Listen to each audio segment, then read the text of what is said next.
reason today we have all gathered together. Because he was able to give up his own life and his own friends and family had been sacrificed in the battle of Karbala for humanity to tell the world, I give up my life for or against tyranny. He is not just a martyr, he is a champion of justice and human rights. And that's the reason his story is inspiring thousands of people, and today we are all here to celebrate this inspiration. And the Holy Quran emphasizes the beautiful words indeed. Indeed, Allah does not love persons, and He wants punishment for those who oppress.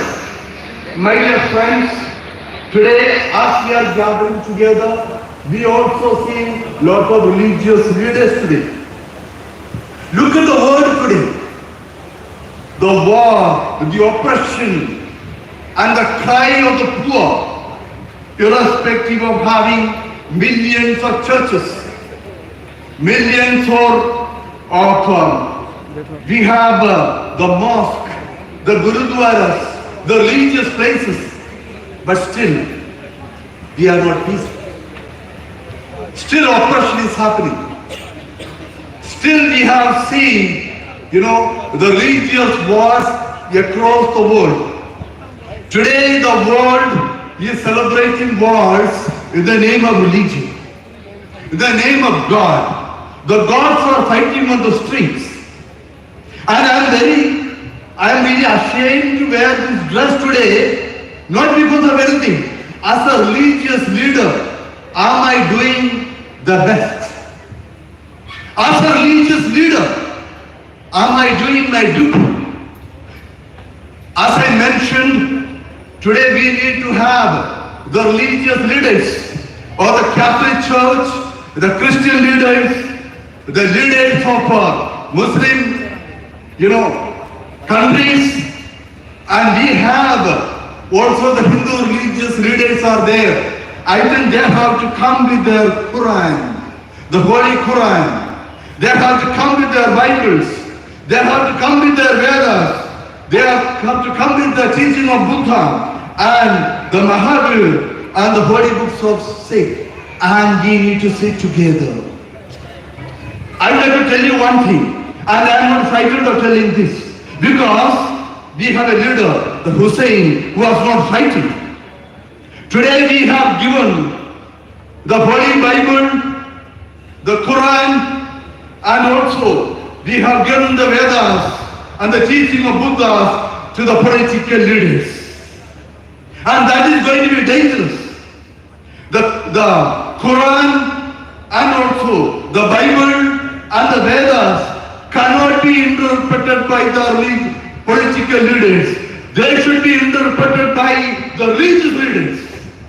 If you are going to mix politics and religion, I don't think this war will never end. And I would like to remind the religious leaders, I would like to remind me, don't bend your head for little bit of power, little bit of food, little bit of authority that is going to be given by the political leaders. And if you are going to do that, you are betraying our country. You are betraying the world. We are betraying children. We are betraying the oppressed people because we are bending our head in front of political leaders. Tomorrow the MPs and MLAs will interpret the Bible. Will they interpret the Quran? I don't think that should happen. If that happens, the world has no redemption. Our country will have no redemption. So today, as we celebrate Husain's Day, a day to stand with solidarity with the oppressed, I would like to remind the religious leaders, please forget about your differences of opinions. Please, I beg you, if you don't do that, for your petty politics of religion, I don't worry about what religion is, but that's going to cost the poor. Women, children are being oppressed, and the religious leaders are playing politics which should not be played. And our Creator, we have to stand before our Creator, and He will ask this question: where were you? Where were you?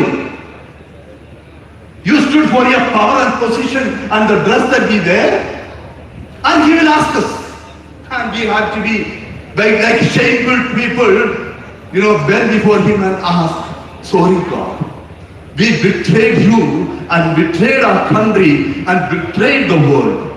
And today that courage has to be given, and He has given that courage. Husain, the martyr, he was not worried about his power and position. So today, shall we just go after big speech? Shall we just walk away? Just continue? And next year, continue to celebrate one more day? That is going to be 34th. I would like to tell Mr. Aga Sultan, we will not leave you. Where is he? He is here. I told him already. We have come here not for a celebration. It is not going to be emotion. But then this country has to change. Our political leaders has to change. Our political leaders cannot use religion as a tool to get the vote bank.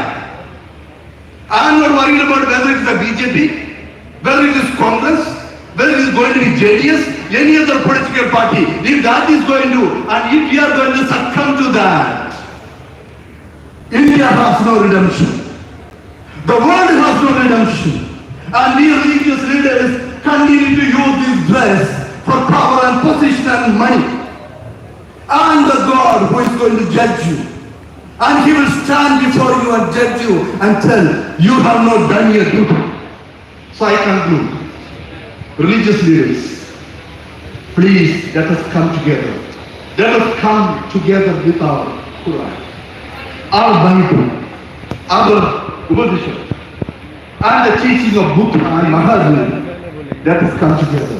Let us forget the differences. That's the only way the oppressed will have a chance.